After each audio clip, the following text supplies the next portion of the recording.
जय श्री कृष्ण दोस्तों।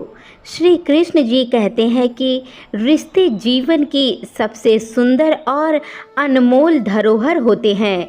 यह वह धागे हैं जो हमारे जीवन को अर्थपूर्ण बनाते हैं और हमें एक दूसरे से जोड़ते हैं, चाहे वह परिवार हो या मित्र हो या जीवन साथी। हर रिश्ता हमारे लिए हमारे जीवन में सबका एक विशेष स्थान होता है। रिश्तों की नींव विश्वास और समझ पर आधारित होता है। बिना विश्वास के कोई भी रिश्ता टिक नहीं सकता। जब हम किसी से जुड़ते हैं तो हम अपने दिल का एक रिश्ता उस व्यक्ति से सौंपते हैं। यह विश्वास और समझ ही है जो हमें एक दूसरे से जोड़ता है और हमारे रिश्तों को मजबूत बनाती है। उदाहरण के तौर पर माता पिता अपने बच्चों के बीच में रिश्ता सबसे गहरा और मजबूत होता है। यह रिश्ता पूरी तरह से विश्वास पर आधारित होता है। माता पिता अपने बच्चों पर विश्वास करते हैं और बच्चे भी अपने माता पिता पर ही सबसे ज़्यादा निर्भर होते हैं। यह विश्वास उन्हें एक दूसरे के करीब लाता है और अपने रिश्तों को मजबूत बनाता है। रिश्ते में संवाद का बहुत ही बड़ा महत्व होता है। संवाद का मतलब सिर्फ बोलना ही नहीं होता, बल्कि एक दूसरे को सुनना और समझना भी होता है।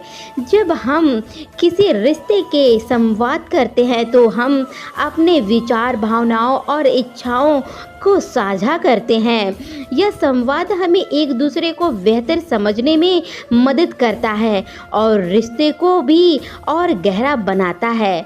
बहुत बार रिश्ता में गलतफहमियां आ जाती हैं और यह गलतफहमियां रिश्तों में दरार डाल देती हैं। ऐसी स्थिति में संवाद ही वो माध्यम है जिससे हम अपने रिश्ते को बचा सकते हैं। एक छोटे से कस्बे में एक परिवार रहता था। उस परिवार में माता पिता और उनके 2 बच्चे थे। उनका जीवन सामान्य था, लेकिन समय में साथ साथ माता पिता के बीच संवाद की कमी होने लगी। माता पिता अपने काम में व्यस्त रहते और बच्चे के साथ ज़्यादा समय नहीं बिता पाते।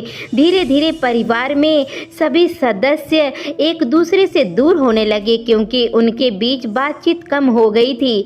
माता पिता सोचते रह गए कि बच्चे भावनाओं को समझते होंगे और बच्चे यह मानते थे कि उनके माता पिता उनको टाइम ही नहीं देती, उनकी समस्या का पता लगाते हैं। लेकिन असल में किसी के पास यह जानने का समय नहीं था कि दूसरे के मन में क्या चल रहा है। और एक दिन बच्चे किसी बात से परेशान हो गए, लेकिन उन्होंने अपने माता पिता को कुछ नहीं कहा। दूसरी तरफ माता पिता भी काम में व्यस्त ही रहते थे और तनाव से गुजर रहे थे, लेकिन अपने बच्चों से कुछ भी नहीं कहते थे। धीरे धीरे एक माहौल तनाव का से पूर्ण हो गया और हर कोई अकेलापन महसूस करने लगा। एक दिन परिवार में अचानक एक बड़ा बहस हो गया। ये बहस छोटी सी बात से शुरू हुई, लेकिन हर कोई अपने दिल की सारी भड़ास निकालने लगा। बच्चों ने अपने माता पिता को बताया कि वो कितने अकेला और अनसुना महसूस करते थे। माता पिता ने भी अपनी चिंताओं और परेशानियों को साझा किया। उस दिन के बाद सभी महसूस किए कि उन्होंने एक दूसरे से कोई भी बात बतानी बंद कर दिया था, जिससे सारे रिश्ते कमज़ोर हो गए थे। परिवार के सभी सदस्य हर किसी का महसूस नहीं करते थे, बिना ही संवाद करते थे, इसलिए कमी आ गई थी। अब यह नियमित रूप से एक दूसरे से खुलकर बात करेंगे, अपने मन की सारी बातें करेंगे और एक दूसरे की बातों पर ध्यान से सुनेंगे, ध्यान देंगे। इसके बाद माहौल ही बदल गया। सभी लोग एक दूसरे से ज़्यादा जुड़ाव महसूस करने लगे और उनके बीच का प्यार और सामान्य होने लगा और बढ़ने लगा। संवाद ही एक ऐसी कड़ी है जो रिश्ते को महसूस बनाती है और हर एक समस्या का समाधान ही संवाद से ही निकलता है। रिश्तों में सहनशीलता और धैर्य का योगदान होता है। जब 2 लोग एक दूसरे के साथ जीवन बिताते हैं तो उनके बीच में मतभेद होना स्वाभाविक है, लेकिन इन मतभेदों को सुलझाने के लिए सहनशीलता और धैर्य का बहुत ज़्यादा ही रोल होता है।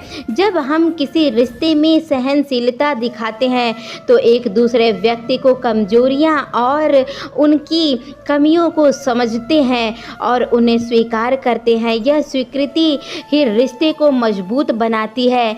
माफ़ी और माफ़ करने का रिश्ता सबसे विशेष महत्व है।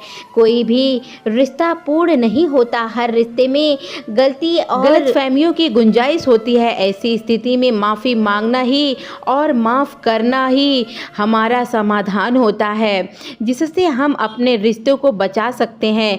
जब हम माफ़ी मांगते हैं तो हम अपनी गलतियों को स्वीकार करते हैं और जब हम रिश्ते को बेहतरीन बनाने की कोशिश करते हैं। इसी तरह जब हम किसी को माफ़ करते हैं तब व्यक्ति को दूसरा मौका देते हैं और रिश्ते को संभालने की एक नया अवसर देते हैं। माफ़ी और माफ़ करना ही एक बहुत बड़ा गुण होता है, हर किसी के अंदर होना चाहिए, जो हमें और हमारे रिश्तों को दीर्घकालिक और अस्थायी बनाते हैं। प्रेम और स्नेह किसी रिश्ते की आत्मा होती है। बिना प्रेम और स्नेह का कोई भी रिश्ता नहीं रह सकता।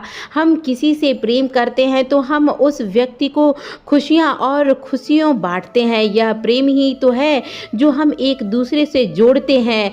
यह रिश्ता ही गहरा होता है। ईमानदारी की भी रिश्ता की सबसे बड़ी मजबूत नींव होती है। जब हम किसी से ईमानदारी से पेश आते हैं तो हम उस रिश्ते पर भरोसा और विश्वास का नींव रखते हैं।